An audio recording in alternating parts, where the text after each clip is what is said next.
Assalamualaikum warahmatullahi wabarakatuh. Perkenalkan, nama saya Mutia Hanisya Putri Lubis. Saya dari kelas Sistem Informasi 6A STEM Royal Kisaran. Di sini saya akan memenuhi salah satu tugas UTS dari mata kuliah Tata Kelola Sistem Informasi yang dibimbing oleh Ibu Tika Kristi MKOM. Dan di sini saya akan menjelaskan tentang International Organization for Standardization atau yang disingkat dengan ISO. Yang pertama yaitu apa itu ISO? ISO adalah salah satu badan pengaturan standar internasional yang terdiri dari perwakilan badan standarisasi nasional pada masing-masing negara untuk mengukur kualitas organisasi. Sebuah organisasi yang dimaksud yaitu menetapkan standar internasional dalam bidang industrial dan komersial dunia. Kemudian terdapat jenis-jenis ISO yang biasanya diterapkan oleh perusahaan. Yang pertama yaitu ISO 9001. ISO 9001 ini merupakan sistem manajemen kualitas yang paling banyak digunakan dan memiliki karakteristik pendekatan proses dengan tujuan meningkatkan efektivitas manajemen kualitas. Yang kedua yaitu ISO 14001. ISO ini merupakan standar yang terkait dengan sistem manajemen lingkungan. Beberapa aspek yang harus dipenuhi dari standar ini antara lain pengelolaan limbah, penghematan air, penghematan energi, dan penghematan bahan bakar. Dan yang ketiga yaitu ISP atau IEC 27001. ISP atau IEC 27001 adalah salah satu standarisasi yang banyak digunakan untuk sistem manajemen informasi. Biasanya standar ini diterapkan untuk perusahaan di bidang aplikasi teknologi informasi dan sejenisnya. Yang keempat yaitu ISO TS 16494. ISO ini digunakan oleh perusahaan di bidang industri otomotif. Konsep dari standar ini adalah perbaikan berkelanjutan, pengendalian rantai pemasok, serta tindakan pencegahan. Dan yang kelima yaitu ISO 22000, merupakan standar yang berhubungan dengan sistem tata kelola keamanan pangan seperti pebisnis yang bergerak dalam bidang makanan dan minuman yang diharuskan memperhatikan aspek kesehatan dan keselamatan konsumen. Yang keenam yaitu ISO atau IEC 17025. ISO ini merupakan standar yang berhubungan dengan tata kelola lembaga pengujian dan laboratorium.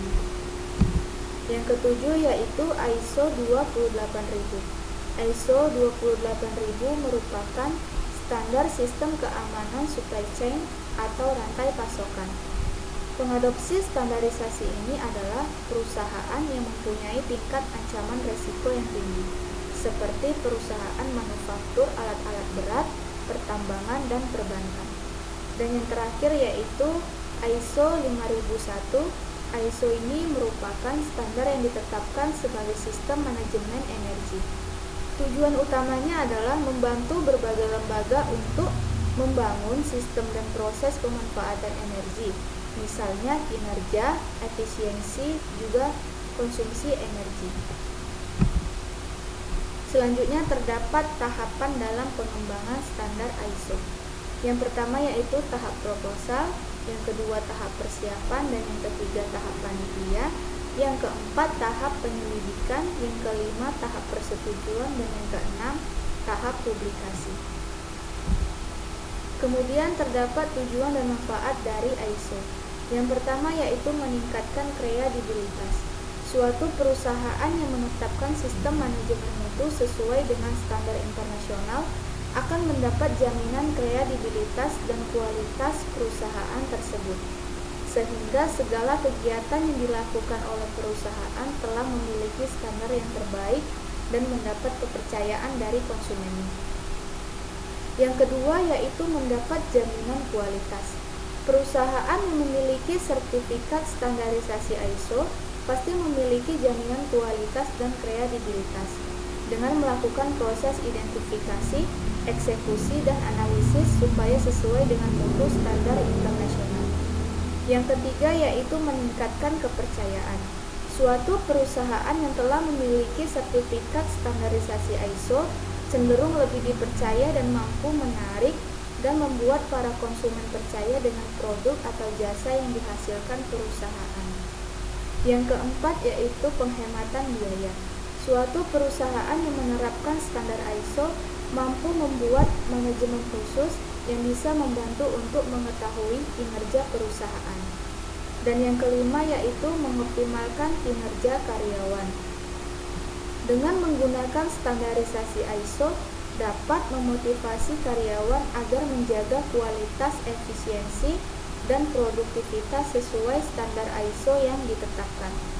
Selain bisa menjaga kualitas produk atau jasa, juga dapat meningkatkan kinerja karyawan. Kemudian, apa itu sertifikasi ISO? Berkaitan dengan adanya standar ISO, sertifikasi adalah jaminan badan sertifikasi bahwa layanan, produk, atau sistem memenuhi persyaratan yang standar.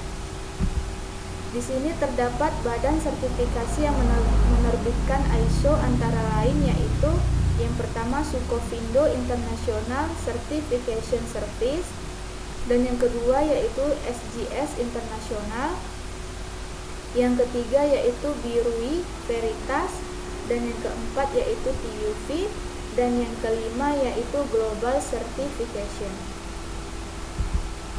Selanjutnya, bagaimana agar bisa mendapat sertifikasi ISO?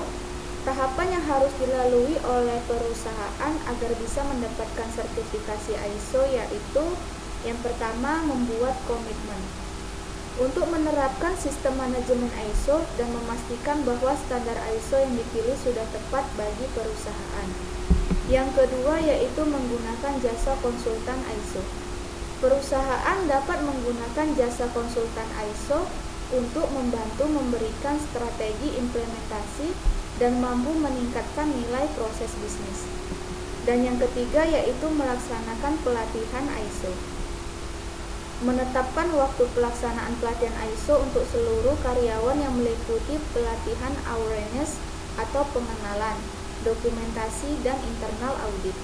Yang keempat yaitu melakukan gap analysis. Gap analysis adalah menganalisis proses dan prosedur yang berlaku dalam suatu perusahaan. Kemudian yang kelima yaitu pembuatan dokumen.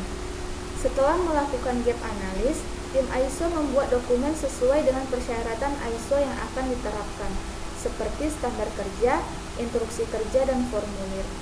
Dan yang keenam yaitu melaksanakan audit internal. Internal audit bertujuan untuk menentukan apakah sistem manajemen memenuhi persyaratan sistem manajemen perusahaan yang diterapkan dan dipelihara secara efektif.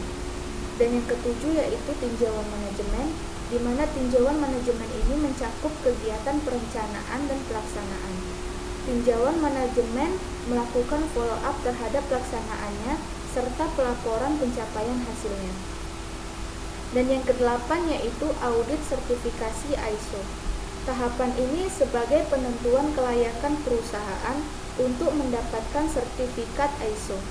Perusahaan yang telah memiliki dan menerapkan persyaratan sistem ISO akan dapat mengajukan permohonan sertifikasi kepada Badan Sertifikasi ISO. Baiklah, sekian penjelasan mengenai ISO dari saya. Semoga video ini bermanfaat. Lebih dan kurangnya saya mohon maaf. Terima kasih. Assalamualaikum warahmatullahi wabarakatuh.